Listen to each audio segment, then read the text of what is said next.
Hey, what's up guys? I'm KINGJAQ, and here I have a game where I got to round 82 on town. But before we get into this game, there's just one thing I want to say. We hit 5 going on 6,000 subscribers, and I really want to thank you guys for your support.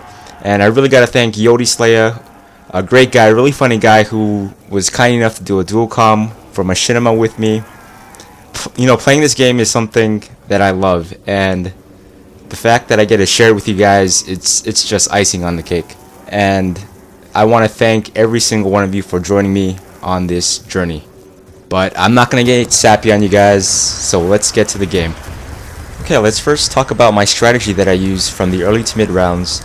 You can see here in round 40 that I like to start off in the bar. And what this does is the zombies will not spawn at either stamina up or the M14.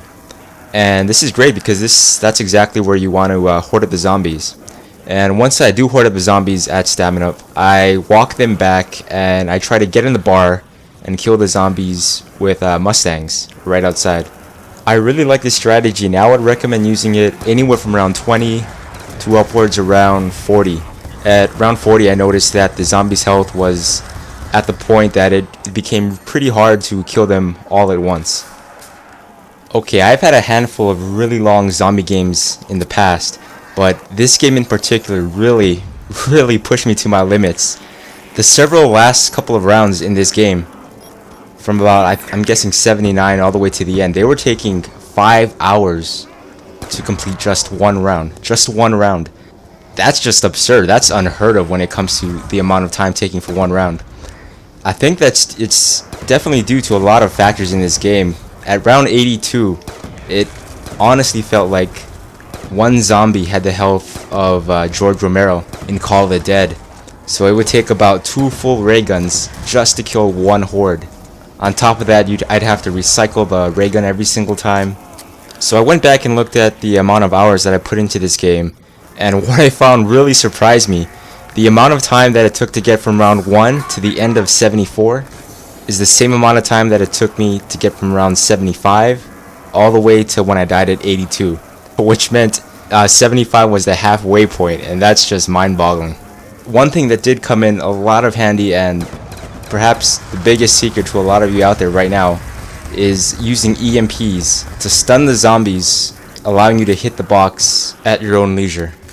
The strategy I used for the high rounds in this game I actually got from a video that MatoMaster 21 made, and in his video he does a great job at breaking down his strategy and explains not only what he does but why he does it, and he gives a lot of really good insight to this map. So if you're looking for a solid strategy, if you want to see what a pro zombie player thinks like, I strongly recommend you to check out his video. I'll leave a link in the description for you guys. I'm totally hyped for this next Revolution DLC that's about to hit in the next week.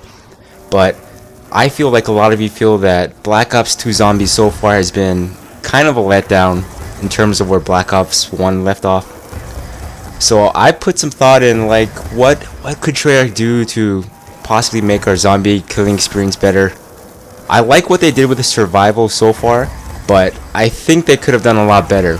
And my idea for survival is that they could have done without quick revive to make it a true survival mode.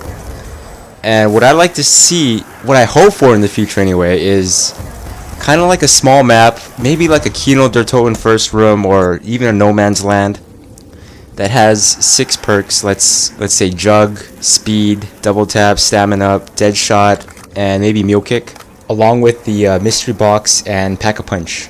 And the catch for this new mode would be that every 5 rounds you'd have a new type of adversary introduced. So like say for example on round 5 there would be dogs and zombies from that point on.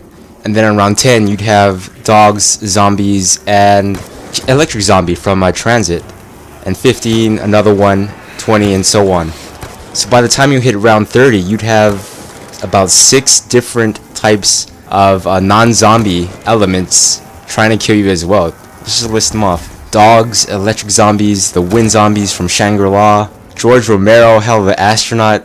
They could introduce so many new enemies. I think that would make it a lot of fun. It would never get old, and it would be a hell of a lot of fun, right? Well, some of you have been asking to see my downs, so I've included them at the end of this video for you guys to laugh at. Hopefully you guys can learn something from them. I'll leave a link in the description to my Twitch channel where I live stream this entire game if you guys want to check that out. Thank you again for all of your support. Until next time, I'm KINGJAQ, and I'm out.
Bonus clips.